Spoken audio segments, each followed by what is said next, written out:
김미화의 역전의 용사들 시작합니다. 스픽스를 사랑하시는 여러분, 해외 동포 여러분 안녕하십니까?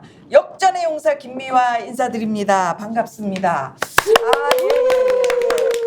지금 우리가 박수는 치고 있지만 마음이 아닙니다, 여러분. 뭐 오늘 다 보셨겠지만 최상병 특검법 청문회 이거 보면서 진짜 얼마나 분통 터지셨습니까? 국민 여러분, 이래서 잠을 잘 수 있겠습니까?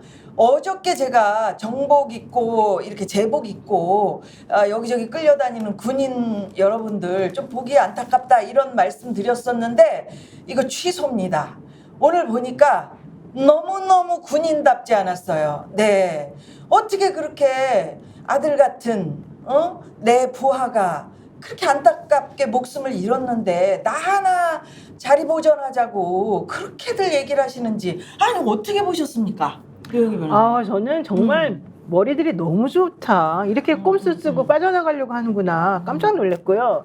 오늘 정청래 위원장이 그 우즈베키스탄 갔을 때 이종섭 전 장관에게 얘기한 거 보면서 질문을 저렇게 하는 거다. 우즈베키스탄에서 대통령이랑 무슨 통화했니? 네.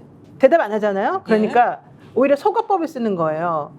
그날 날씨 얘기했어요? 우즈베키스탄 상황에 대해서 얘기했어요? 뭐 전쟁 얘기했어요? 아니요. 그럼 무슨 얘기했어요? 이렇게 나오는 거잖아요.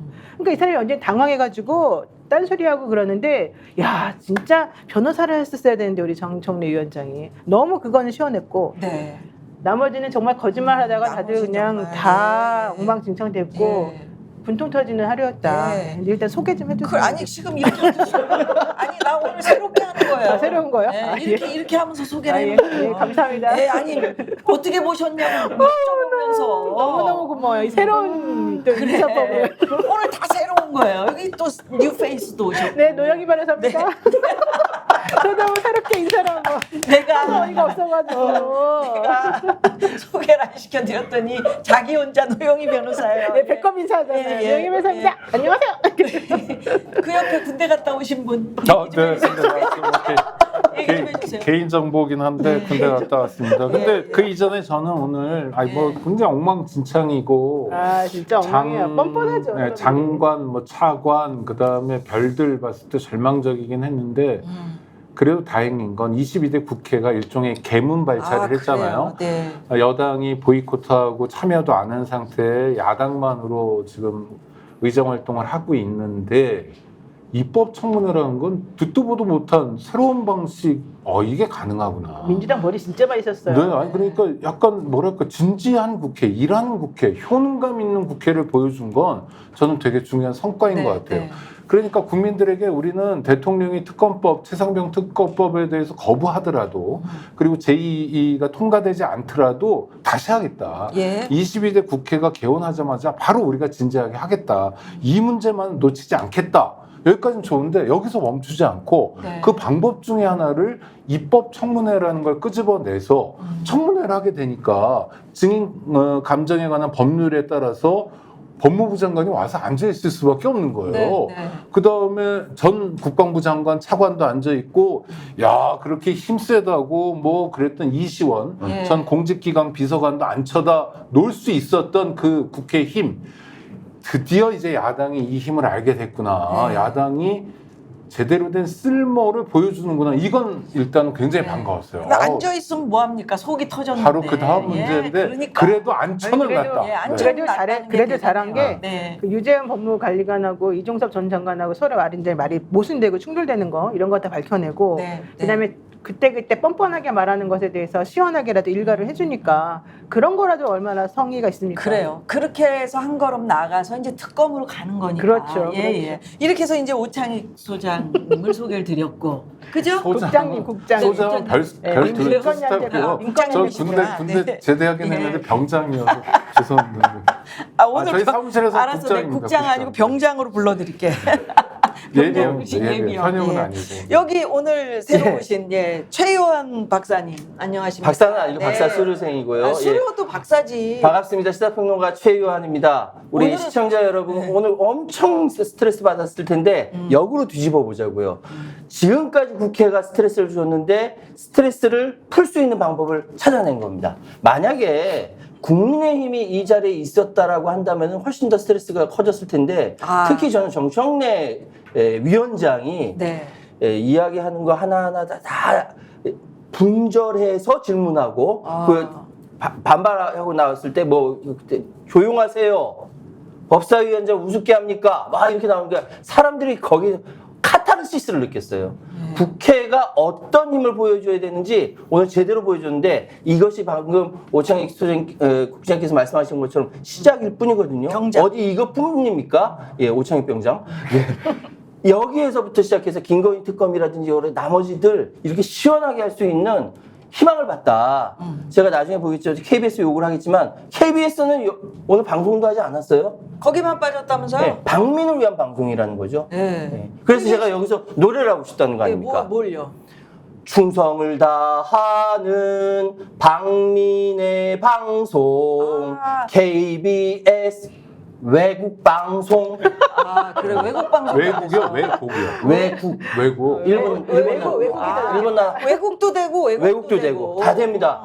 저 약간 의의를 제가 오늘 첨예하네요. 죄송합니다. 예, 괜찮아요. 네. 근데 일단 박민의 방송인지 윤석열의 방송인지 좀 충성을 다하는 그렇지. 박민이 충성을 박민이 충성을 다하는 거죠. 행간을 좀 네, 읽어주세요, 아, 죄송합니다. 병장님. 오늘은 근데 다들 아니, 근데 또 그럼 이 제가 신경질 나 있는 상황이야 우리가. 진지하게 진지하게. 네. 정청래 위원장이 잘하긴 했는데 예. 10분 퇴정에서는 약간 불만이 있었어요. 그래요? 어떤 대목이 있었냐면 이제 이종섭 전 국방부 장관 보고 당신 답변 태도가 문제니까 10분 동안 퇴정하라고. 조금 많이 그랬죠. 네네, 국회의 권능을 보여준 건 좋은데 약간 우스꽝스럽게 만들어버린 거 아니냐. 그랬더니 박지원 의원이 뭐라고 그러냐면 10분 퇴정하면 좋은 거 아니에요? 나가 있으면 뭐 나가서, 쉬고. 네. 그러면서 박지원 의원이 한 걸음 더 나가서 멈춰야 되는데 연세도 있어서 아니 나가서 뭐 두 손 들고 발 들고 벌 쓰는 건 아니면 몰라도 그건 좀 그런 거 아니냐 이랬거든요. 그래서 그거는 왜냐하면 사안을 생각했을 때는 국회의원들이 또 의정활동을 오래 했던 분들이어서 좀 진지했어야 되는데 약간 카타르시스 지지자들의 환호만 생각해서 약간 우습게 만들어버린 건 좀 아쉬웠다는 거예요. 그거 아니고 그래요. 콘텐츠의 힘, 그다음에 진정성의 힘으로도 얼마든지 돌파할 수 있는 사안이었고 장관이나 또 장군들의 우스꽝스러운 모습들이 너무 많이 노출됐기 때문에 그걸 정말 인간적으로 호소하고 질타하는 모습만으로도 좋았는데 조금 아쉬웠어요. 예. 오늘 그래서 이렇게 노영희 변호사, 오창익 국장님 또 최요한 평론가와 함께 얘기를 나눌 텐데 정말 화가 났던 부분은 증인 선서를 거부를 하면서 모두 다 앵무새처럼 똑같은 이야기를 했다, 반복적으로 했다는 거.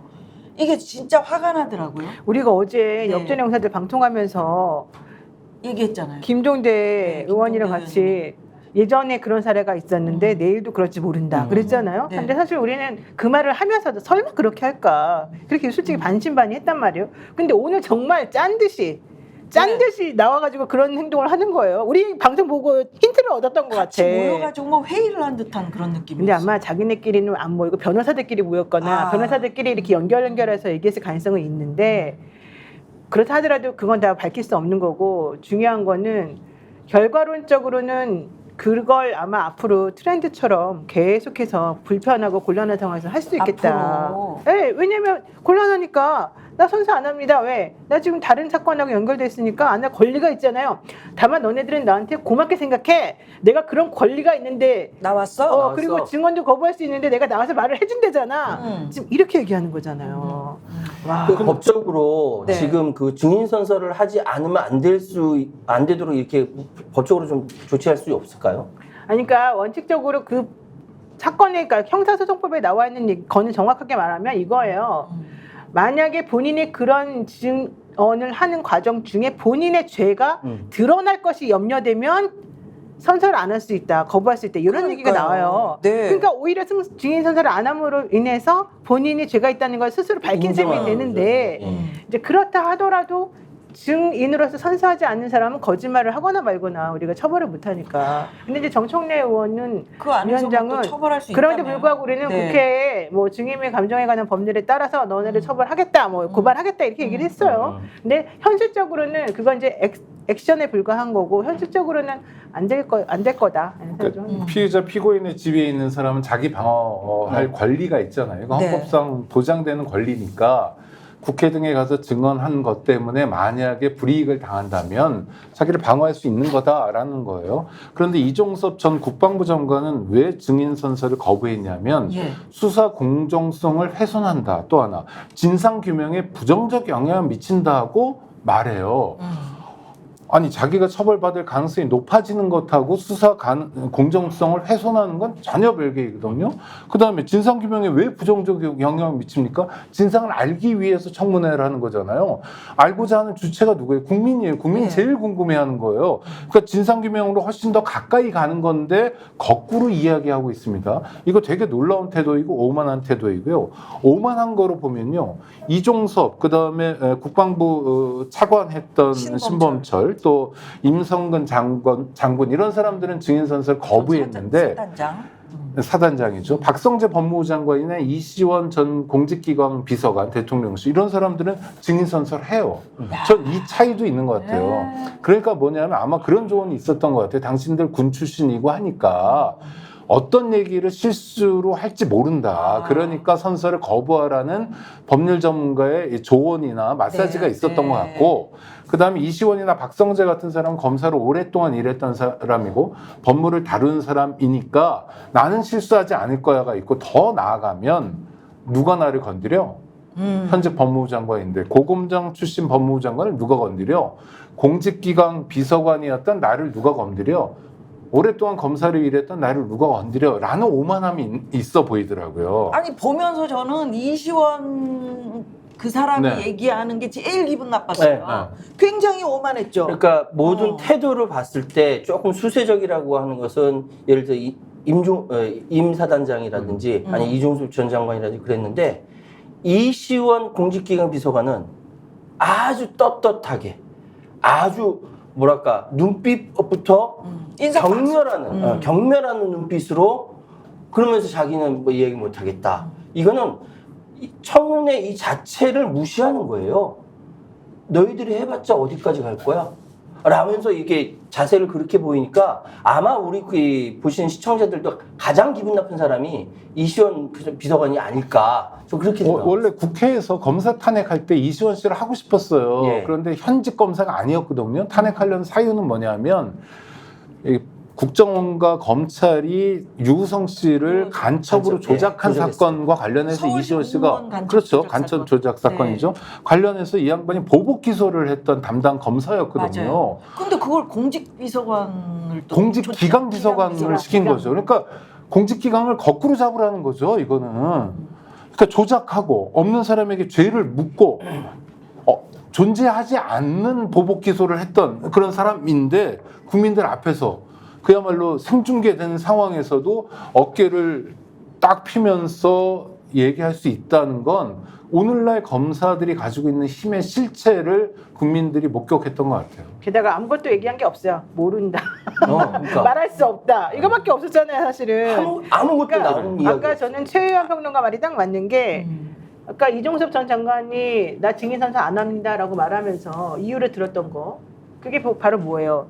야당 주도로 만들어진 이 청문회, 이 특검법 청문회는 그 자체가 벌써 왜곡이고 진실 은폐다. 내가 대답하지 않겠다. 이 얘기였었잖아요. 그렇죠. 그러니까 좀 전에 최유한 평론가 말한 것과 똑같이 이시원 전 비서관의 태도도 무시하고 있는 거 맞거든요. 그러니까 현실적으로 이 국회를 자체를 인정을 안 하는 거고 이 청문회 자체를 인정을 안 하는 거고 국민을 인정 안 하는 거예요. 이게 바로 그들이 그동안에 보여왔던 태도하고 똑같이 계속 유지되고 있다는 거. 총선에서 끝났고 모든 진실이 밝혀졌는데도 불구하고 그러니까 이게 바로 우리 국민들을 제일 화나게 만드는 그런 그래도 조금 약간 그 모른다의 패턴이 바뀐 게 예전에는 뭐 청문회 하면 모릅니다.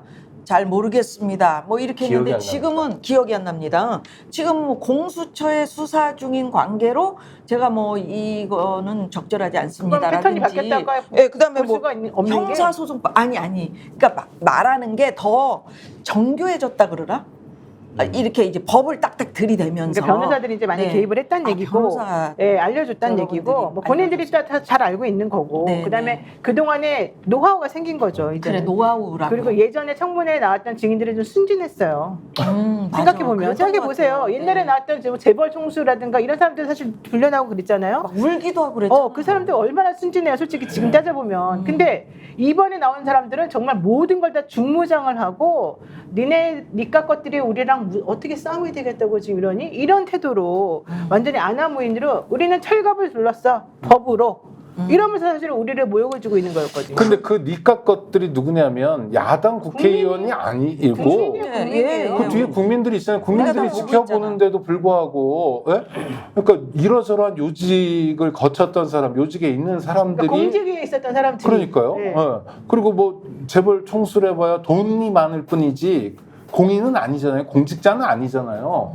이런 사람들이 국민을 상대로 해서 말도 안 되는 변명만 하고 오늘 책임이라는 게 굉장히 중요한 열쇠말이었잖아요. 한 그래요, 병사가 네. 죽었는데 이걸 누가 책임질 거냐. 또 하나는 그 죽음의 진상을 밝히는 과정에서 사건이 일그러지고 있는데 이게 누구 책임이냐 했을 때 오늘 책임이 완전히 나눠져요. 이를테면 중령계급에 있던 대대장. 정말 원통하고 정말 가슴 아파하고 네. 내가 모든 책임이라도 져야 된다라고 울먹이고 있고 그 다음에 대령 계급에 있는 박정훈 대령 마찬가지예요. 수사단장 그랬고요. 제가 오늘 정말 충격적인 게 뭐냐면 그 수사단원하고 경북지방경찰청의 수사팀장하고 통화하는 게 오늘 최초로 공개가 됐습니다. 그것도 예. 전 소득이에요. 예. 그러니까 어떻게 된 거냐? 왜 경북경찰청에서 이거 제대로 안 해주니까 우리 지금 난리 났다. 압수수색 들어오고 우리 단장님 소환 안 된다. 막 이런 얘기 했을 울먹울먹 때 하잖아요. 그 해병대 출신이라고 하는 수사팀장이 울먹울먹 정도 아니 통곡이더라고요. 아무 말도 못하고 그냥 못하지. 이러고 있는 거예요. 이게 보면은 아. 오늘 청문회에서 고위급에 있는 사람들은 다 뻔뻔하게 그쵸. 내가 무슨 잘못 했고 그러니까. 이러고 미안하다 잘못했다 내가 널 지키지 못해서 죄송하다 이렇게 울먹이고 반성하는 사람들은 다 하위거든요. 그 아래에 있는. 네. 그러니까. 예전에 사실 이 정권 들어오면서 제일 특징이 뭐였어요? 항상 꼬리 잘라가지고 아래 사람들은 다 처벌받고 예를 들면 이태원 참사 관련해서도 밑에서 정말 나가서 일하고 그 사람들 하나라도 더 구하려고 노력했던 사람들은 다 처벌받고 네. 그 위에서 실제 지휘하고 내지는 지휘도 안 해가지고 결국 이권을 만들어 놓은 사람들이 다 빠져나가고 이게 지금까지 계속되던 거였는데 아직 이번에 이 최혜병 특검 관련해가지고 이 사건에서 정점을 찍는 거죠. 그 박정훈 전 단장이 수사단장이 그랬잖아요. 그 최상병 할아버지 만났을 네, 할아버지 때 만났어요. 아우, 세상에. 내가 80평생 넘어서 살았는데 힘 있고 돈 없는 있는, 사람들은 네. 이렇게 당하고 힘이 있는 사람들은 다 빠져나가더라. 딱 이런 그 거 얘기예요, 아니에요? 딱 그 어떻게 얘기. 이거를 알고 그렇게 얘기를 하셨느냐라고 얘기를 하잖아요. 여태까지 역사가 그런 건데 그러지 않아야 된다는 게 국민적 다짐이잖아요. 그렇죠. 책임 있는 사람이 책임지는 거고 요직이라는 거 또는 고위직이라는 건 그야말로 책임지는 자리인데 윤석열 정권 이후에는 일종의 하나의 패턴이 돼버렸어요. 그러니까요. 일선으로만 책임을 돌리는. 그렇죠. 최상병 사건도 마찬가지죠. 그러니까 예. 제가 드라마 중에 굉장히 재밌게 본 드라마가 이상한 변호사 우영우거든요. 네. 근데 우영우의 상사인 변호사 있죠. 바로 네, 네, 마음 네. 따뜻한 이 상사가 그때 어떤 단어를 썼냐면 나는 법기술자야라는 이야기를 썼어요. 법기술자가 뭐냐면 법을 가지고 주물럭주물럭 한다는 것이죠. 근데 지금 나타나는 모습들을 보면은 이 법기술자들, 꾸라지들, 법 기생충들이 이 그 고위직들 뒤에 숨어서 주물럭주물럭 하면서 피할 길을 다 만들어준다는 것이죠. 그러니까 충직한 군인들, 일반 서민들은 그냥 법 지키다가 그냥 당하는 이런 현실이 지금도 계속되는데 이걸 바꿔야 하는 거예요. 22대 과제 중에 하나가 뒤에서 장난질 치는 법기술자들, 법기생충들, 법꾸라지들을 혼을 내주는 그 정의로운 국회가 됐으면 좋겠다. 저는 아까 그거 보면서 속이 터져서 죽는 줄 알았어요. 예. 아니 우리 임성근 사단장 보세요. 나는 지도를 한 거지. 내가 그러니까. 거기 지시한 게 아니다. 지휘한 게 아니다라고 아니다. 딱 그냥 계속 그렇게 얘기해버리잖아요. 군대가 이제 다 바뀌어야죠. 지휘관이 없어지는 거예요. 그 사람 말로. 여태까지 지휘관이라 그랬거든요. 중대장, 뭐 지휘권을 가진 사람들 지휘관인데 이제 지도관이죠. 지도관으로. 아니 그리고 그 사람은 진짜 임성근이 진짜 웃기는 게 그 전에 자기가 신문에 나왔고 잘하고 뭐 해병대가 열심히 잘했다 그러는데 칭찬하고 그럴 땐 내가 한 거야. 내가 시켜서 한 거야. 이렇게 네. 해놓고 그치. 그다음에 이제 또 이제 문제가 생기니까 내가 언제 했어? 증거가 나와도 오리발 내밀고 뻔뻔하게 아무것도 안 했다 그러고 난 책임도 없다 그러고 아니 그리고 오히려 오늘 사표를 낼 것이냐 그랬더니 오늘 못 낸대잖아요. 나는 난 그만둘 의지는 있는데 5번이나 물어봤는데 맞아. 계속 물어봐도 아니 그러니까 솔직한 거지. 자기가 솔직히 사표를 낼 생각이 전혀 없는 사람이니까 뻔하죠. 맞아요. 이제 지금 의혹은 뭐 그 양반이 자기 구명 로비를 했다는 의혹이 있는 정도니까 사표라는 건 뭐 상상도 안 했겠죠. 근데 다시 그 사건으로 돌아가면 당시에 대대장이 네. 현장 사진을 찍어서 이거 너무 그거 위험하다라고 알려줬는데. 보고를 그 속에 했는데도 들어가 있을 불구하고 가장 중요한 게 현장 아닙니까? 현장의 급류가 어떤지, 현장의 물 깊이가 어떤지, 현장의 병사들이 어떤 상황인지를 판단한 대대장이 어느 정도면 사단장 지시면 글로 가고 싶죠. 안 그런 군대에서 어떻게 해병처럼 그럼요. 군기가 센 데서 그러지 않은 그 대대장이 어디 있겠어요. 중령밖에 안 되는데 그럼에도 불구하고 야 너 왜 내 말 안 들어라는 꾸지람을 들을 게 빤한데도 사진까지 찍어서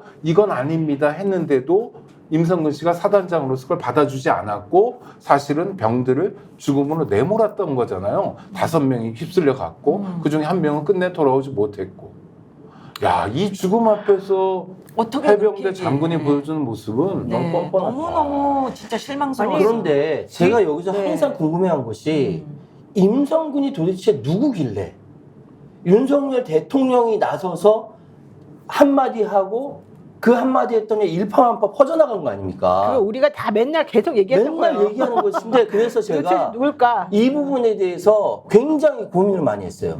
도대체 윤석열 대통령이 왜 임성근 사단장밖에 안 되는데 아까 나왔지 않습니까? 네, 네, 네. 뭐 별 2개밖에 되지 않는 소장을 왜 구하려고 했을까? 이거 막 여기저기 알아봤는데 왜 그랬대요? 심리적으로 네. 그러니까 이런 거죠. 일단 윤석열 대통령은 군대 갔다 오지 않았습니다. 네. 부동시예요.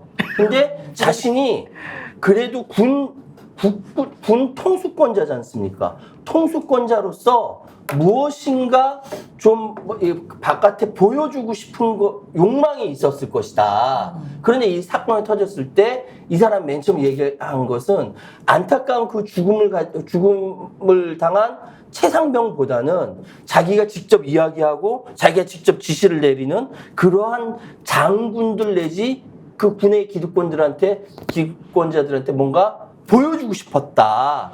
아이 그 정도 가지고 장군을 날리면 누가 사단장 한다는 거야?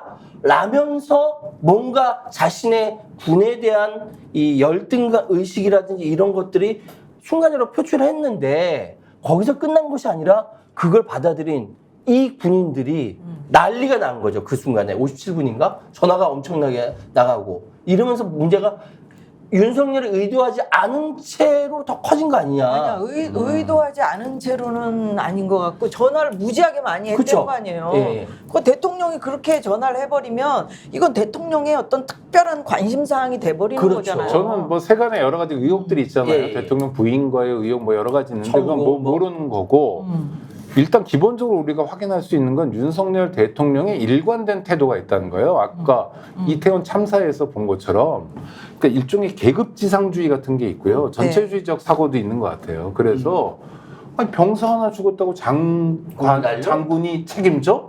그럼 누가 책임져야 돼? 그 아니, 밑에 사람이 책임져야 라는 돼? 사고가 정말 아주 팽배한 것 같아요. 그러니까 이런 거는 높은 분들이 책임지는 게 아니라 일선에서 책임져야지. 그러니까 검찰도 우리가 사실은 경찰처럼 제복을 입지 않았고 그다음에 뭐 순경, 경장, 경사 이런 계급이 있지 않아서 그렇지 밖에 사람들이 잘 모르지만 아주 철저한 아주 위계가 강한 계급 조직이거든요. 제복만 안 입었을 뿐이에요. 계급장을 붙이지 않았을 뿐이에요. 기수 문화도 굉장히 강하고요. 어느 정도냐면 구독자 여러분 잘 아시겠지만 예를 들어서 윤석열 대통령이 연수원 23기면 23기가 총장이 됐다. 그럼 22기, 21기 그 선배들은 다 짐 싸서 나가야 되고 심지어 동기들도 집에 갈 정도로 계급 문화가 굉장히 그렇죠. 강한 조직이거든요. 그러니까 보고 배운 게 그런 계급지상주의밖에 없었기 때문에 이런 일 가지고 지검장이 책임지란 말이야? 이런 일 가지고 총장이 책임지란 말이야? 라는 사고가 굉장히 몸에 배어있는 분이 아닌가 싶어요. 그러니까 우리나라가 지난 60 항쟁을 통해서 네. 소위 얘기해서 한국이 변화하는 이 질서가 굉장히 커다란 포인트 중에 하나가 바로 6월 항쟁이었는데 그때 한국 사회가 전체적으로 변한 것이 더 이상 위계 질서로 먹히지가 않는다. 대한민국은 과거 군부 독재에서 이제는 민주주의 사회로 간다라고 전 국민적으로 선언했던 날이 바로 6월 항쟁이었거든요. 근데 지금 살펴보니까 그렇게 하자라고 국민들은 다 선언했는데 소위 하이라키 상위에 있는 계급 질서는 바뀌지 않았더라. 그냥 저런 게 있으니까 화내지 않도록 인정해 줄 부분은 떼어주고 만다 라고 하면서 일단 약간의 양보 정도밖에 되지 않고 나머지는 강고한 계급 질서로 그대로 40년 동안 이어져 왔다. 아니, 그 당연한 거 아니겠어요? 그런 질서 속에서 본인들이 얻어가지고 그 모든 기득권을 가지고 그렇지, 누리고 가지고 살았는데 있었지. 그거를 막 쉽게 내놓고 싶지는 않겠지. 그러니까 지금 민주주의라는 거죠. 대한민국 민주주의 얼마나 허약한지에 대해서 딱 한 사람 딱 들었는데 확 바뀌어 버리는 거예요. 네. 아니 너무 우리가 징그럽지 우리가 않습니까? 막 늘 이야기하는 게 어떻게 맨 위에 있는 한 사람 바뀜으로 똑같은 공무원들인데 공무원들이 이렇게 바뀔 수가 있나라는 이야기를 그러니까 했잖아요. 계급 조직에서 맞아요. 계급 때문에 핍박을 받거나 계급 때문에 손해를 당하는 사람에게 흔히 얘기해 주는 게 뭐냐면 조언이 네가 참아라. 계급이 깡패다. 그래. 그런 얘기를 많이 하거든요. 그러니까 계급이 깡패라는 거예요. 계급이 깡패인 상황에 많이 젖어 있잖아요. 계급이 깡패인 상황을 반복적으로 확인하고 또 자기가 계급이 높다고 깡패 짓을 했잖아요. 죄가 안 될 게 뻔한데도 수사하고 기소한 일도 반복적으로 했잖아요. 그게 대통령의 국정 운영에 배어 있다는 거예요. 자, 그러면 질문 하나 할게요. 계급이 깡패다 그랬잖아요. 근데 지지율이 깡패란 말도 있어요. 그렇잖아요. 그래. 지지율이 그럼요. 깡패. 자, 윤석열 대통령 지지율 진짜 낮잖아요. 지지율보다는 계급이 더 높다는 거네. 실제로는 그렇죠. 네, 그런데도 실제로는. 불구하고 이렇게 행동하는 걸 보면. 근데 그 모든 걸 국민들은 다 불편해하고 있어요. 그분은 그런 걸 신경 쓰는 신경 안 분이 쓰는 아니에요. 아니요, 저는 신경을 네. 쓰는 것 같은데 내부적으로는 네, 쓰겠지만 신경 겉으로는 써도 안 뭐가 안 되는 상황이니까 지금 자기가 부여잡고 갈 게 뭐냐 검찰이다 이렇게 생각하시는 분 같아요. 그러니까 지난 이제 여론조사 21% 나왔을 때 아마도 내부에서도 굉장히 당황했을 놀랬을 거예요. 거예요. 이게 이 정도로 떨어진다고?라고 하다 그러면 아마 그러면서 이제 이야기는 뭔가 좀 이렇게 해결할 것 좀 있으면 찾아봐. 이제 지시했을 거고 그 지시에서 제일 눈에 먼저 띈 것이 포항 앞바다에 원인가 발견했습니다. 이거 한 방으로 바뀌겠습니다. 라고 이야기했을 거고요. 근데 이 상황이 되게 웃긴 게 그 정도라고 한다면 국가의 운명이 좌우될 수 있는 굉장히 큰 호재지 않습니까? 네. 흥분하지 말았어야 되는데 대통령 흥분하고 먼저 나와서 자기가 발표하는 거 보십시오.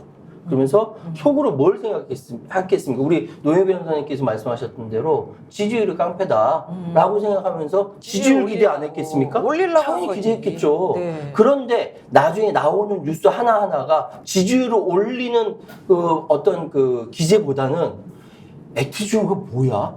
부터 계약이 이상하잖아. 체납된 회사래. 등등등의 이야기가 나오니까 오히려 폭망하게 되는 상황이 되는 것이죠. 그러니까 국정에 대해서 장악하고 어떻게 나갈 바른 철학보다는 지금 상황에 나오는 것을 순간순간 넘기면서 그때 임기응변으로 넘기면서 나왔던 방향성 없는 정권이다 보니까 이렇게까지 온 것이죠. 저는 그런데 방향성도 또 일정하게는 있다고 봐요. 왜냐하면 전국의 대학이 얼마나 많습니까? 하필이면 박정희 전 대통령하고 관련이 깊은 영남대학을 방문해서 민생토론회를 해요. 뭐 기름은 늘 그 동네에서 나온다고 그랬는데 이제 7광구가 아니라 8광구 포항을 얘기해요. 이런 것들이 그래 내가 기댈 곳은 여기다. 지역적으로는 대구 경북에 기대면서 탄핵을 당하지 않도록 지렛대로 삼아야 한다는 생각을 강하게 하는 것 같고요. 또 하나는 이제 뭐 민정수석 부활 등에서 우리가 확인할 수 있었던 것처럼 자기 힘의 원천인 검찰권은 끝까지 장악하고 가야 된다라는 생각을 강하게 하는 것 같아요. 그러니까 뭐가 됐든 간에 국정 최고 책임자가 국정을 돌보지 않고 아주 극단적인 이를테면 뭐 지지세를 확인하는 일들, 대구의 어느 시장에 가면 뭐 박수를 받아서 난 신난다 이런 얘기를 반복하고 있는 아주 이상한 상태에 머물고 있고 빠져 있다는 거죠. 오 소장님, 오 국장님 말씀대로라면 윤석열 대통령은 늘 탄핵에 대해서 인지하고 있고 인식하고 있고 뭔가 대비하고 있다 이렇게 생각해도 될까요? 네, 저는 그렇게 봅니다. 네. 근데 이분이 오늘 이성윤 의원이 얘기하는 거 보세요. 내가 같이 윤석열 그 대통령하고 검사 시절에 30년 넘게 같이 있었는데. 동기죠, 연상 같은 동기, 동기. 같은 그러니까. 반인가? 근데 그걸요? 같은 이분이 뭐 하여튼 자기 맘에 안 들었을 때 화내고 노하고 경노하고 이거는 우리가 뭐 여기서도 다 얘기했지만 뭐 듣도 보도 못한 뭐 욕도 하고 네. 뭐 이런 데는 거 아니에요. 그러니까 그 전화도 박지원 그 의원이 얘기를 하는 거 보면은 몇천 건을 했다는 거니 이 몇몇 사람들에게. 네. 그러니까 그게 이렇게 자기가 화를 내고 이거를 이제 어떻게 주워 담지를 못하는 그런 성격이 아닌가. 아니 그 통제가 안 되는 통제가 이상한 안 돼. 성격도 있고 뭐 네. 알코올에 의존하고 그런 것도 있는데 이게 다 어디 맞춰지냐면 그러니까 수사가 무마를 했잖아요. 외압이잖아요. 그러니까 불법 행위를 한 거고 범죄 행위를 한 거거든요. 이게 자칫하면 내가 적절하게 방어하지 못하면 이게 대통령 탄핵 소추의 근거가 된다. 그리고 인용될 수 있다. 그 인용된다는 건 생각을 못하는 탄핵된다. 거예요? 탄핵된다. 탄핵되면 어떻게 되냐면 나는 감옥에 가게 된다에 대한 굉장히 큰 공포를 가지고 있는 것 같아요. 아니 하면서도 그렇게 한다. 그렇죠, 그렇죠. 그러니까 감옥에 보내는 게 일인 사람들은 사실 감옥에 대해서 잘 모르긴 하지만 그러나 감옥에 끌려가는 사람들의 표정이나 너 감옥에 보낼까 말까 했을 때 마치 생사여탈권을 검사가 가지고 있는 것처럼 굴 때 정말 굴욕적이고 아주 비극적인 그런 사람들의 모습을 보잖아요. 그래서 실제 감옥을 체험하지 못했지만 감옥이 얼마나 두려운 곳이면 저 사람들이 저렇게 내 앞에서 꼼짝 못할까. 기껏해야 감옥 보내는 것밖에 없는데 죽이는 것도 아닌데 라는 걸 알게 되는 거. 간접적으로 많이 쌓여 있는 거죠. 그러니까 윤석열 대통령 입장에서는 다른 건 다 양보해도 내가 감옥 가는 건 절대로 받아들일 수 없다는 게 굉장히 중요한 기제인 것 같아요. 네, 네. 그래서 기소당하면 패가망신 당한다는 이야기를 계속했던 거예요. 윤석열 대통령은 평생 사람 잡아놓고 수사하고 잡아놓는 건 업인데 기소 한 번 당하는 건 패가망신 당한다는 걸 명확히 알고 있고 그러면서 제가 소름 끼쳤던 건 뭐냐면은 아까 이성윤 의원이 30년 동안 같이 일했던 동기인데 입에도 담지 못할 욕을 한다. 아니 이제 아무리 좀 서로 결이 다르다 하더라도 30년을 같이 있었으면은 그렇게 욕을 할 수 있겠습니까? 자, 다시 본질로 네, 돌아옵시다. 본질로 돌아와야 돼요. 너무 네, 얘기를 너무 많이 빠졌어요. 하셨어요. 네, 네, 화가 나서 네. 그래요. 자, 박정훈 전 단장은 이종섭 당시 국방부 장관에게 수사 결과 보고했을 때 처음엔 막 칭찬해줬다는 거 아니에요? 네, 그랬어요. 수고했다. 그래놓고 이렇게 확 뒤집은 거에 대해서 지금 막 국민들이 볼 때 극명하게 서로 뭐 여기는 사실을 이야기하고 한 사람은 또 거짓말을 이야기하고 이걸 탁 보여주더라고요. 그러니까 이종섭 전 장관이 나와서 한 말은 이거죠. 나는 그 박정훈으로부터 그 보고를 받았을 때 사실은 두 가지가 의문이었다. 하나는 왜 여단장이라고 표현을 쓰죠? 왜 여단장이 과실치사로 혐의를 받아야 되는지 이상했다. 두 번째, 왜 거기에 있었던 다른 간부들, 뭐 일 잘하는 사람들 가서 일했는데 왜 그 사람들까지 또 과실치사로 넣어야 되는지 이상했다. 그렇게 자기는 생각했다는 거예요. 네, 네. 그럼에도 불구하고 언론 보고까지 다 정리해서 할 거라고 하니까 그냥 자기는 넘어갔다는 거거든요. 근데 여기에 대해서 박정훈 대령의 얘기는 나는 사실은 장관에게 한 번도 이 군인 생활하면서 보고를 해본 적이 없고 대면한 적도 없는데 임성근이라고 하는 장성급 인사에 대해서 옷을 벗을 수 있는 중대한 상황이 발생하니 장관에게 직보를 할 수밖에 없어서 그 사람을 처음 만났고 네. 그 사람이 나에게 참 잘했다, 훌륭하다, 악수까지 해가지고 자기는 평생 처음이었고 기뻤고 고마웠고 이렇게 얘기를 했단 말이죠. 그러면 만약에 이종섭 전 장관의 말이 사실이라 그러면 박정훈 전 대령이 인사하고 악수하고 칭찬 들었다 이 말하고는 완전히 배치가 되는 거고 네, 네. 이종섭 스스로도 그런 질문사항이 들었으면은 박정훈에게 정확히 물어봐서 대답을 들었어야 되는 거거든요. 근데 질문했다고는 말하는데 대답을 뭐라고 들었는지도 모르고 그때 자기가 알게 됐다는 내용도 언론 보고용 브리핑이었다고 말했는데 나중에 보니까 그게 아니라 수사 보고였다고 그랬단 말이죠. 그러니까 자기는 언론 보고용 브리핑을 보고 이 정도면 뭐 괜찮겠다 해서 그냥 오케이 해줬는데 나중에 알고 보니 얘가 나를 사실은 속인 거였고 뭐 이런 얘기가 사실 하고 싶었던 거겠죠. 네. 그렇게 따지면 이종섭 말이 사실은 하나도 맞는 게 없는 거예요. 우리가 그동안 이종섭 스스로 말한 것하고. 게다가 아까 제가 정청래 그 위원장님 말 정말 잘했다고 질문한 것 중에 하나가 대통령과 무슨 통화했느냐 그랬더니 그 중에 하나는 중간에 끊겨가지고 다시 한 거고 실제 2번밖에 안 했다. 뭐 이런 얘기도 하고요. 정확하게 기억하지. 네, 무슨 얘기했냐 그러니까 무슨 얘기했는지는 말해줄 수 없다 그래요. 자 그러니까 정청래 위원장이 나 이거 너무 좋아 이렇게 말하죠. 우즈베키스탄 교통난이 심각하다 이런 말 했어요? 아니요. 윤석열 대통령과 통화를 했는데 기훈아 씨 얘기한 거 있어요? 아니요. 식사 잘하냐 이런 얘기 한 거 있어요? 그런 얘기 아닌 것 같은데요. 북한 문제 얘기했어요? 그런 기억이 없는데요. 우크라이나 전쟁 얘기했어요? 아닙니다. 러시아 정세 얘기했습니까? 참고로 말씀드리면 쭈쭈쭈 이렇게 나간단 말이에요. 그럼 지금까지 국방부 장관, 우즈베키스탄에 출장 가는 국방부 장관에게 휴가 나가 있는 대통령이 개인 전화로 3번이나 뭐 2번이라고 칩시다. 2번이든 3번이든 전화해가지고 이런 거 안 물어보면 뭘 물어본다는 겁니까? 무슨 얘기를 했다는 겁니까? 그러게요. 여기에 대해서 아무리 물어봐도 대답은 안 나오고 나중에 가서 정청래 위원장이 그럼 이것도 안 됐고 이것도 안 됐고 이것도 안 됐고 이것도 안 됐고 뭘 했어요? 물어보면 아닙니다. 말이만 뒤집어져 돼버리는 거예요. 그러니까 얼마나 이게 황당무계한 거예요. 아닌 건 다 기억하는 거 아니에요? 아닌 건 다 기억하고. 근데 이게 이시원도 똑같았어요. 이시원도. 이 사람들은요. 뭐뭐뭐에 대해서 팩트만 가지고 얘기합시다. 동의합니까? 아닌 것 같은데요. 동의 못합니다. 틀린 것 같습니다. 그럼 말해보세요. 뭐였어요? 기억이 안 납니다. 아니라는 건 어떻게 알면서 기억은 뭐가 안 난다는 건지 하나도 앞뒤가 안 맞는 말을 어떻게 이렇게 아무렇지도 않은 얼굴을 해가지고 하는지 와 진짜 보통 사람의 배짱으로 그럴 수 있어요? 김미아 선생님 그런 거 할 수 있어요? 아유 못하죠. 못하죠 우리는. 우리는 못하지. 그렇게 하면 안 되지. 아니 또. 그리고 저는 지금도 계속 의문이 군사 경찰은 헌병이라고 옛날에 불렀죠. 그러니까 박정훈 단장이 일하는 그 수사단은 수사권이 없어요. 그래서 기본적으로 지금 일종의 정보 보고랄까, 뭐 초동 보고 정보를 하는 거예요. 네, 그래가지고 의견서를 보낸 정도거든요. 그러니까 수사는 이제 경북지방경찰청에서 하게 돼 있어요. 그런데도 정말 수사의 뭐랄까요? 그러니까 입건전 조사 정도, 뭐 지위가 이 정도 될 것 같은데 이거 가지고도 대통령실에서 이렇게 날리면 경찰이 정식으로 수사를 할 때 오죽했겠냐. 근데 문제는 국방부는 그래도 박정훈 대령이라는 사람이 있어서 우리가 불협화음이 있었다. 또 넘기려다 받았고 뭐 어쩌고가 있었다. 경로가 있었다. 이런 걸 들었는데 경찰 수사와 관련해서 아무도 못 들었거든요. 지금 수사팀장의 통곡만 들었어요. 아니 그리고 더 중요한 거는 짚고 넘어가야 돼요. 오늘 유재은 관리관이 한 건 한 거예요 사실은. 어떻게? 유재은이가 제대로 말을 해준 거예요. 이게 뭐냐면 정종범 메모. 이게 되게 중요한 부분이었는데 그 정종범 전 해병대 부사령관이 메모 작성해 놓은 게 있단 말이에요. 그 메모에 누구누구 수사 언동하면 안 된다.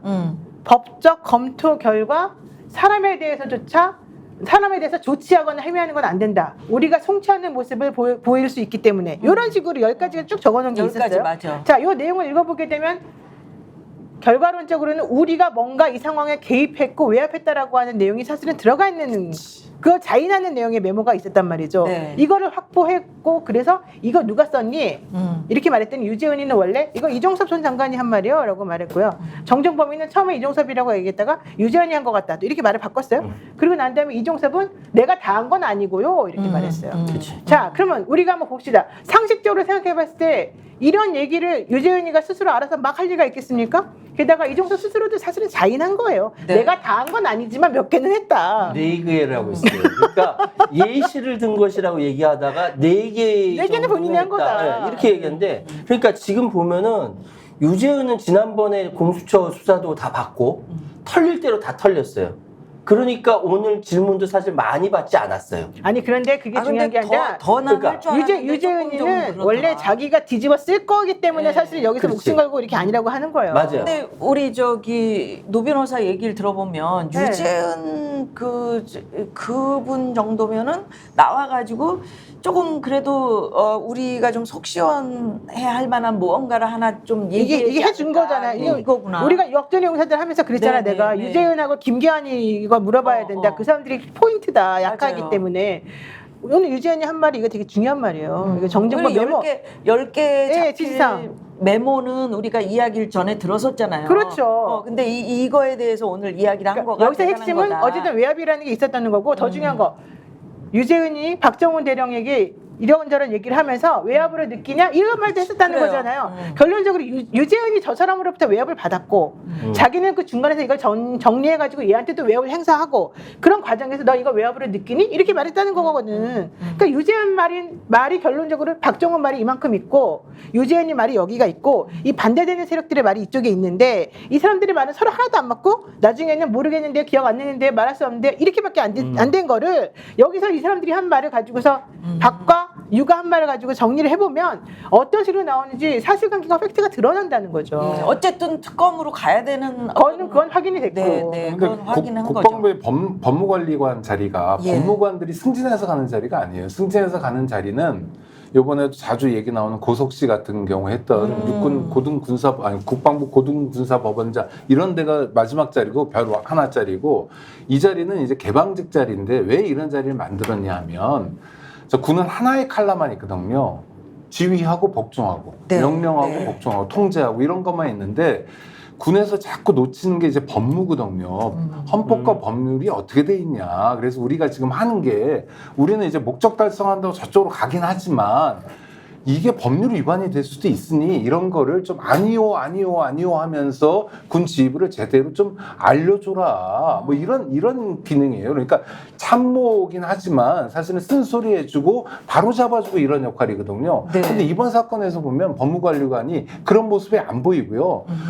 윗분의 이야기를 그냥 전달하고 맞아. 그 다음에 지침을 주는 장관. 네, 그러니까 개방적으로 이걸 만들어 놓은 까닭도 없고요. 도대체 이 사람 뭐 하는 거지? 그러니까 자기의 전문성이 다른 야전군인하고 다른 전문성, 법률적 전문성을 가지고 뭔가 역할을 하는 게 아니라 전문성을 가지고 그냥 참모 역할만 하는, 그냥 시키는 것만 하는 사람이 이 돼버린 거예요. 원래는 유지현이가 되게 능력이 좋고 네. 이 안에서 사실은 행정적인 처리도 잘하고 일을 잘해서 사실은 칭찬을 많이 받던 사람이었고 그래서 이 사람을 거기 추천한 사람이 있어요. 근데 그 사람이 지금 나서지를 못하고 있어요. 이 왜요? 사람이 이렇게 행동하는 것을 보고. 왜? 유지현이가 중간에서 사실은 외압을 행사한 당사자처럼 돼버렸고 그치. 본인이 중간에서 말을 전달했고 모든 일을 꾸민 사람처럼 돼버렸잖아요. 게다가 유지현이 나와가지고 사실 자기가 하고 싶은 말을 제대로 말 못하고 나중에 다 자기도 이시원하고 무슨 통화했니? 그랬더니 뭐 무슨 말도 안 되는 소리 처음에 했다가 그다음부터는 또 양심에 찔리니까 말할 수 없다. 나는 증언 거부하겠다. 뭐 이런 진술 거부하겠다. 이런 말만 계속 했었었잖아요. 예. 그런 모습을 보면서 매우 실망스러웠고 거기에 대해서 사실은 유지현이 가지고 있는 위치나 중간에 있는 상황에서 이 사람이 되게 가지고 있는 갈등이나 이런 것들이 사실 우리가 확인할 수 있었었는데 그걸 지금 여기서 내가 말을 못하지만 제가 봤을 때 이번 청문회를 통해서도 이 사람도 엄청난 갈등을 하고 있었거든요. 아니 근데 우리가 지금 오창익 국장께서도 고석 씨 이야기했지만 네. 변호사. 네네. 예, 고석.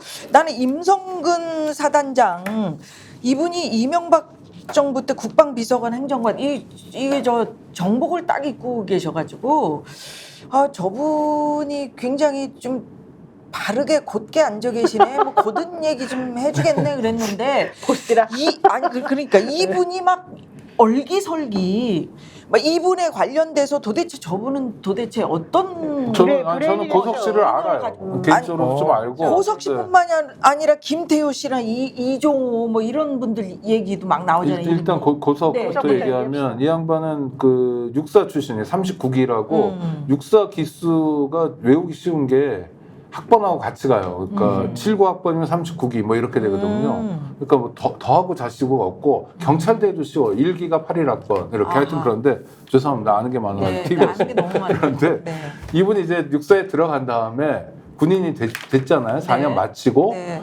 그래 육사에서 이제 그때는 군부 정권, 전두환 정권 때니까 육사가 그야말로 모든 걸 다 가질 때여서 육사 출신들을 파견을 보내는데 어디까지 파견 보내냐면 대학에 대학생으로 입학을 시켜요. 그래서 실제로 학력고사를 보고 들어가는 건 아닌데 약간 이제 뒷문 비슷하게 들어갑니다. 그래서 어디로 가냐면 이분은 서울대 법과대 법학과로 가요. 아하. 네, 그래서 서울대 법대 84학번이 됩니다. 5년 후에. 그러니까 야전에서 군인으로서 근무하는 게 아니라 군인 신분은 가지면서 학교를 다니면서 공부를 하는 거예요. 네, 공부를 하는 거예요. 이래가지고 쭉 가가지고 박사학위까지 나중에 땄고요. 단박에 하겠다는 건 아니고요. 예. 그러다가 이제 사법시험 공부를 합니다. 군에서도 요구했고 몇 번 떨어지다가 그래도 윤석열 대통령보다 빨리 됐어요. 언제 됐냐면 연수원 23기, 그러니까 사법시험은 33기가 됩니다. 네. 이게 바로 문제의 윤석열 기수거든요. 아하. 그러니까 동기가 되는 거죠. 그러니까 윤석열 대통령하고 사법연수원 동기야. 동기죠. 그리고 학교는 이제 서울법대는 나중에 가지만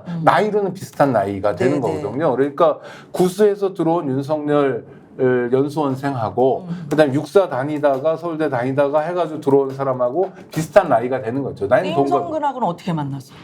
군 네. 그다음에 이제 연수원을 나왔잖아요. 변호사 네. 자격증을 따고 그다음에 고석 씨가 한 게 뭐냐면 법무관으로서 그 다른 필드에서 근무하게 됩니다. 그러면서 갈 수 있는 자리까지 최대치까지 올라간 거예요. 그게 고등군사법원장까지 가는 겁니다. 국방부에. 이게 완스타 자리거든요. 그러면서 이 근무를 주로 용산에서 하게 되거든요. 그러니까 용산에서 예를 들어서 각군에서 네. 육군이 되건 뭐 공군이 되건 해병이건 해군이건 간에 좀 엘리트랄까 잘 나간다 할까 또 장군이 될 만한 사람들이 할까 이런 사람들이 교대로 용산에 들어와요. 그러니까 굉장히 다양한 사람들하고 인연을 쌓을 수밖에 없는 보직이고요. 또 하나는 법무관들하고 좀 잘 지내고 싶은 욕구가 있어요. 왜냐하면 이분들이 앉아서 판사도 하고 검사도 하고 뭐 다 하거든요. 네, 네. 그리고 지금은 이제 사망 사건에 대한 수사권이 민간 경찰에 또 성범죄 관련한 건 이관돼 있지만 그 이관한 지 1년밖에 안 됐거든요. 그 전에는 모든 게 다 군 사법 체계 안에서 해결이 돼야 되는데 그 군 사법 체계를 꽉 잡고 있는 사람이 고석이라는 사람이었죠. 예. 그러니까 서로 잘 지내고 싶은 욕구가 굉장히 많았던 거죠. 그럼 그 김태효라는 사람. 김태효 씨하고 고석 씨하고의 관계는 잘 모르겠는데 아니 이종섭. 이종섭 장관하고 김태효 네, 거기는 뭐 가까운 사이죠. 그건 뭐냐면 지금 안보 라인은 김태효 씨가 좌우하고 있잖아요. MB 라인이고 아파트를 같은 데 살잖아요. 그러니까 윤석열 대통령이 이제 요직을 기용하는 몇 개의 키워드가 있는데 그 중에 하나가 같은 아파트, 같은 고등학교, 뭐 같은 대학 뭐 이런 건데 그래서 일찌감치 김태효 씨가 상당한 이 안보 라인에서 힘을 가질 거라는 것이 예정된 상황이었고 그 예정된 상황에서 이제 예를 들면 내가 국방부 장관이 되고 싶어, 내가 어떤 요직을 차지하고 싶어라는 사람들이 계속 파이프를 댔다고 하더라고요. 그런 관계에서 인연이 맺어진 거라고 알고 있습니다. 네. 여하튼 그래서 오늘 우리가 이 청문회를 지켜보면서 특검이 더더욱 필요하겠구나라는 거는 그러니까 거의 다 국민 여러분들 그러니까 이게 뭐냐면 무서운 게 없는 거잖아요. 네. 사실 국민이 두려워야 되는데 역사가 두려워야 정말 되는데 뭐 두려워했잖아. 예를 들어서 당신 가족이 볼 텐데 이런 것에 대해 두려움을 느끼지 않아요. 근데 이런 두려움을 느끼지 않는 사람들도 상대가 강제 수사를 할 땐 두려움을 느끼는 겁니다. 네. 왜냐하면 핸드폰을 가져가서 들여다보기도 하고 이럴 테니까요. 압수수색 영장을 발부받아서 강제 수사를 하고 이럴 테니까. 네. 그다음에 특히 강제 수사를 하는데 이게 독립된 기관이 수사를 한다. 특별검사라는 뭐 대통령이 자기를 방어해 줄 수도 없고 보호해 줄 수도 없고 이런 상황이면 그러면 이건 진실로 성큼 다가갈 수 있는 거죠. 아무것도 무서워하지 않는 사람들도 특별검사만은 두려워할 수밖에 없거든요. 오늘 그 박정훈 대령이 한 말 중에 되게 중요한 말이 그거였어요. 네. 지금 공수처에서 수사하고 있고, 맞아. 그 다음에 이 군사법원에서 내가 지금 수사 재판을 받고 있고, 뭐 하고 있고.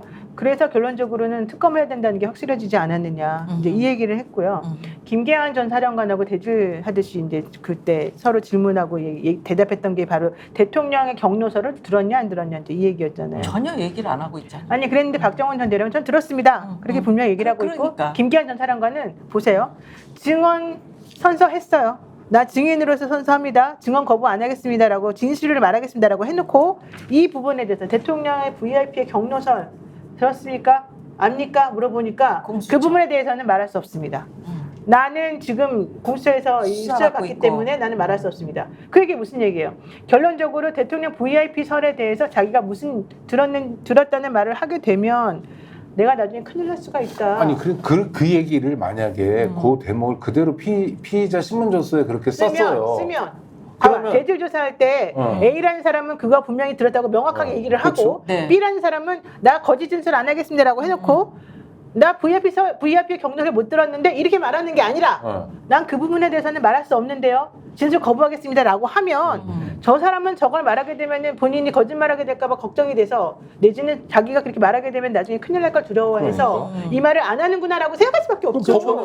당연히 그렇게 법원에서 보이죠. 판단할 때 어떻게 판단합니까? 당연히 그건 불리한 정황으로 되는 거고. 그렇죠. 그 사람에게 뭔가가 있다고 생각할 수밖에 그렇죠. 없고 박정훈 대령만이 맞나보다라고 생각할 수밖에 없는 거죠. 그렇게 인용하죠. 그러니까 대질신문에 이런 식으로 이루어지는 아니, 거죠. 항상. 그게 조서에 쓰여 있다면 전 네. 인용될 거라고 네. 보거든요. 당신이 조서에서 이렇게 얘기하고 또 법정에서 이렇게 얘기하면 게다가 더 중요한 건 김계환 사령관이 그런 말을 했다라고 박정훈 대령이 말한 거예요. 네, 근데 맞아요. 본인이 그 말의 한 주체라고 얘기가 되어지고 있는데 아닙니다도 아니고 기억이 안 납니다도 아니고 나는 말을 할 수 없습니다야. 이게 사실상 시인이죠. 시인을 한 거예요. 그 공수처가 더 할 일이 많아질 거예요. 네. 그렇잖아요. 공수처에다 수사받고 있으니까 거기다 다 냈다. 내 전화도 내고 나 다 내 포렌식도 했다. 이렇게 얘기를 하잖아요. 어쨌든 중요한 건 김기환이는 작년에 국회에서는 그런 적 없다고 했었단 말이에요. 그러니까. 근데 이제 와가지고는 아예 그런 적 없다는 말을 안 하고 지금 태도가 애매하게 바뀌는 모두 다 거잖아요. 뭐 위증을 하고 막 이런 것들이 되게 많은 것 같은데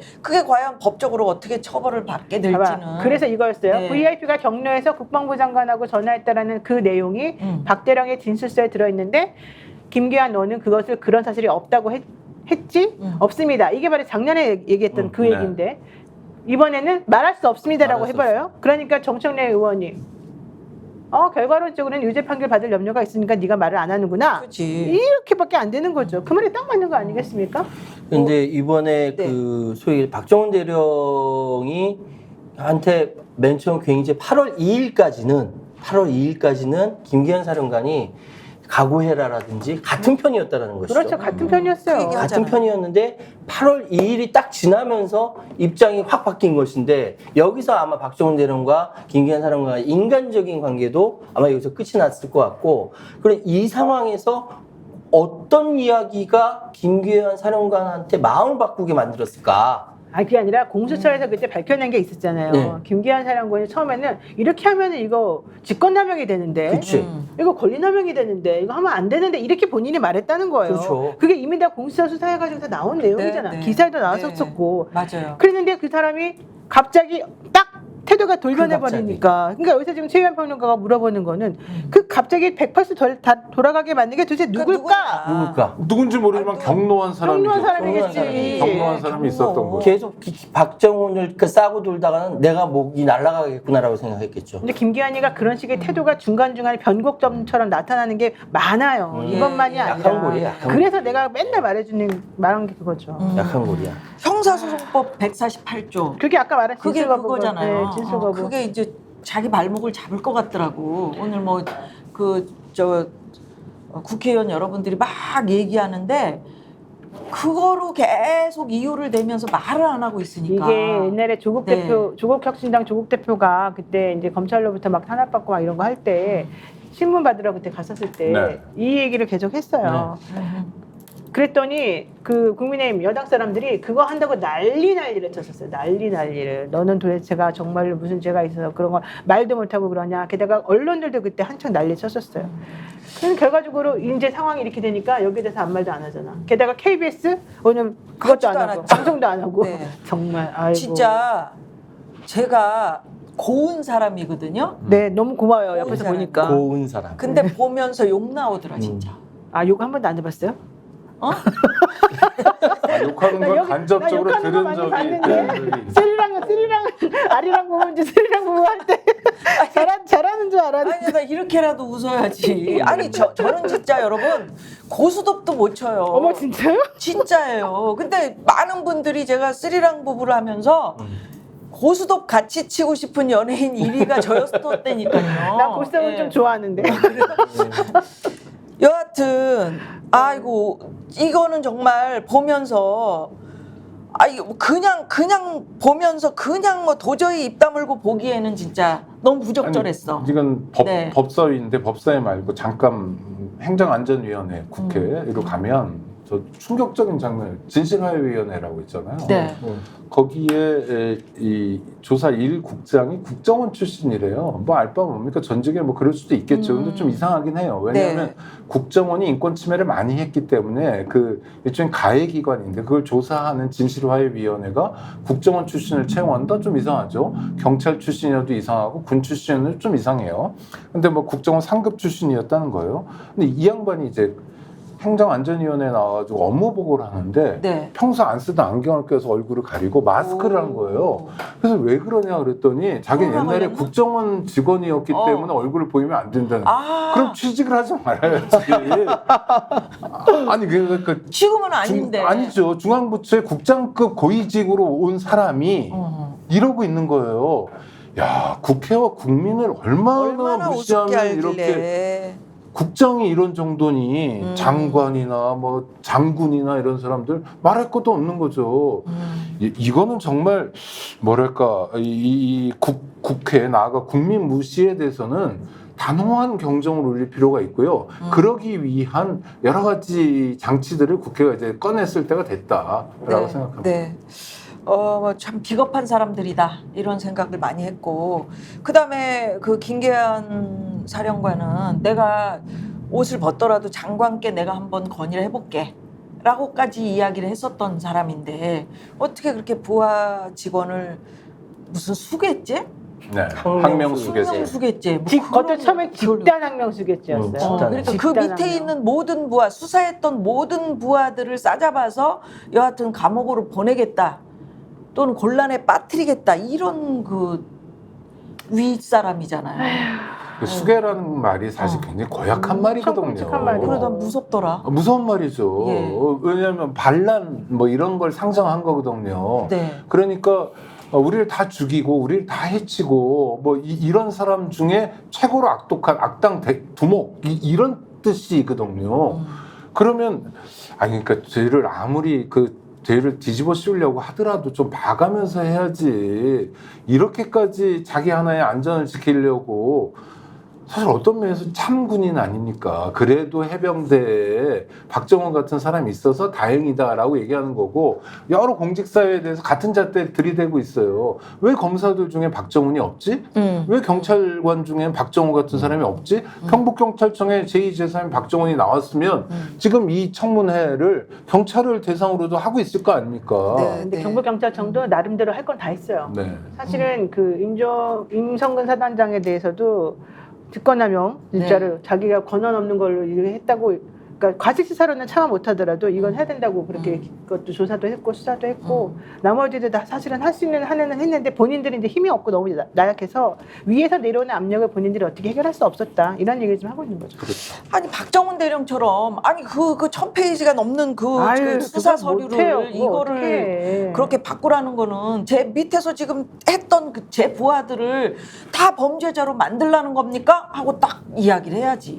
그렇게 용감하게? 아니 그러니까 왜 그래? 그러니까 박정훈이 해병대에만 있어. 그래서 이렇게 됐잖아. 그래서 이렇게 된 거예요. 검찰에는 없어요. 아니 그래서 박정훈 너무나 대령이 아쉽더라고요. 1년 동안 당한 수모를 생각하고 그 그러니까요. 위험을 생각해봐요. 네. 아, 근데 아니 똑같잖아. 모든 공무원이 그런 네. 수모를 당하라는 건 아니지만 그래도 그렇게 말할 수 있는 구조가 예. 그 정도는 민주화됐다고 생각했잖아요. 아니 여기 우리가. 나와서 그럴 줄 알았지. 그러니까. 아니 국민의 일말의 어떤 그 마음 속에는 모두 다 제복을 입고 딱 앉아 있으니까 아 저 사람 중에 누군가는 진실을 얘기하겠구나.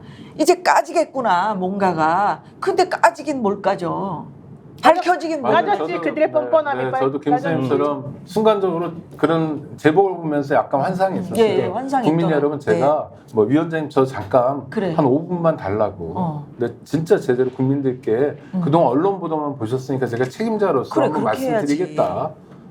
그랬으면 얼마나 멋있는 군인이에요. 아니 그 명예로 산다며 그렇죠. 군인들은. 어쨌든 1년 예. 동안의 기회가 있었고 아까 또 오영 변호사 말씀하셨던 것처럼 김기현 사령관이 오늘 공교롭게 영상으로만 증언을 섰지 않습니까? 그런데 뭐 작전이 있으니까 뭐 그럴 네, 수는 서열 있다고 지켜야 봐요. 되니까. 그럴 수는 있다고 보는데 저는 이번 사건에서 박정훈 대령과 함께 가장 핵심에서 가장 문제가 무엇인지 가장 잘 파악하고 있는 사람이 전 김기현 사령관이라 보고 근데 김기현 사령관이 오늘 공교롭게 영상을 통해 가지고 제대로 발언을 못했는데 아니야 그거라도 나온 게 용감한 거예요. 원래 안 나온다 그랬잖아요. 그 상황에서 왜냐면 대질조차 거부했던 상황이니까 이 상황에서 저는 혹시라도 이 방송을 통해서 용기를 좀 주고 싶어요. 지금 상황이 누구한테요? 김계환한테 김계환. 양심 선언해라. 지금 당신이 그렇게 좋아하고 그렇게 사랑했던 부하 박정훈이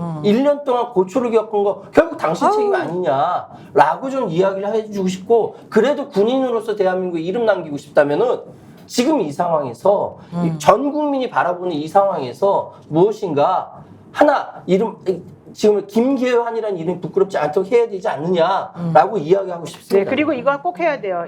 오늘 그 질문한 것 중에 임성근 씨한테 질문한 것 중에 네. 임성근 구명설에 대해서 물어본 것들 있잖아요. 여기 대해서 다 사실은 아니라고 말을 했거든요. 그래서 아까 말한 김태효 국가안보실 1차장 신분이 있냐 없냐 그랬더니 이름만 들었다. 나는 모른다. 김 차장과 함께 근무한 그냥 수백 명 가운데 한 명일 뿐이다. 김 여사랑은 어떠냐? 이랬더니 아무런 친분이 없다. 근데 왜 대통령이 나서서 혹은 공직비서관이 나서서 장관이 나서서 차관이 나서서 이 난리를 한 치냐? 사람을 구하려고. 박지원 의원이 물어보니까 모르는데요.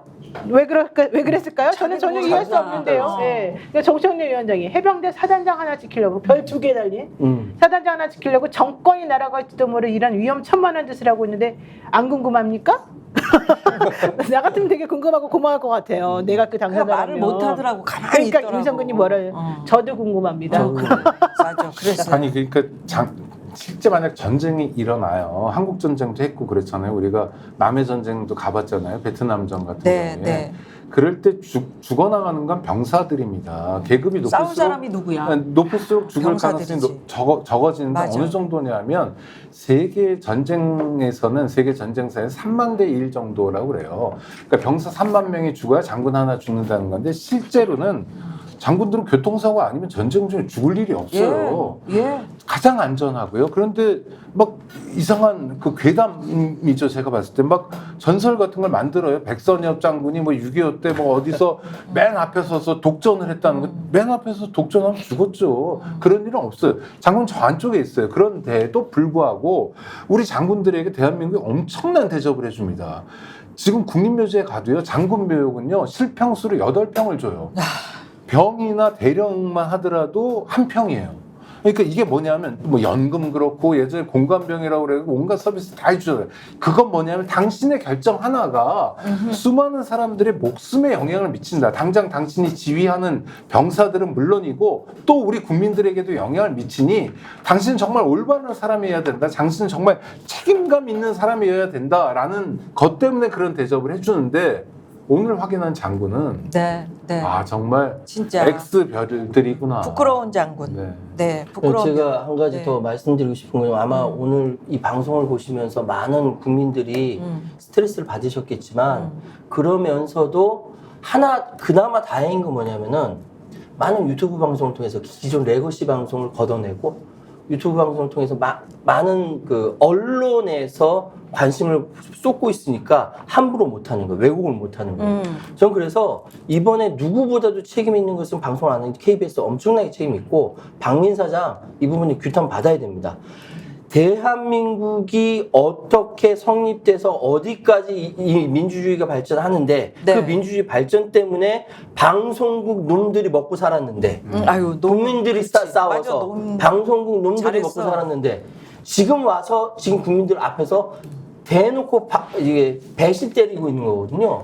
KBS가. 박민은요 문화일보 기자였는데 언론노조 문화일보 지부장이었어요. 예. 언론 자유 운동을 열심히 했고 정말. 또 잘한다. 네? 아 진짜 잘하시네. 아니 그렇죠. 아니 그리고 그게 원래 현대 아산이 가지고 있었잖아요. 지금도 그렇죠. 맞아요. 실제로는 그랬고 거기서 언론 자유를 쟁취하기 위해서 정말 열심히 싸웠던 사람인데 열심히 싸운 거를 자기의 뭐로 환치시켜 버린 거예요. 그리고 방송은 돈 거밖에 없고 전문성이란 건 TV 시청밖에 없는 사람이 전화 오니까 바로 그냥 KBS 사장으로 가잖아요. 아무것도 모르면서. 이건 정말 부끄러운 일이죠. 그래도 어느 정도 좀 맞춰가야죠. 어떻게 종이신문 기자를 방송국 사장을 시킵니까? 대통령도 문제지만 가는 사람도 문제고 도대체 기본이 없고 질서가 없어요. 어떻게. 네. 아유 여하튼 분통 터져가지고 저희도 오늘 저 청문회 보고 이렇게 여러분들께 이야기를 드렸지만 예 저녁은 또 편안하게 또 주무십시오. 새벽까지 고생 많으셨습니다. 제가 한마디를 드리고 마친다면 귀신 잡는 해병이 귀신 신나라 까먹는 소리를 했다. 끝! 끝. 역전의 용사들. 선생님 고생하셨습니다. 아이고, 고생하셨어요. 고생하셨습니다. 네, 아이고, 네.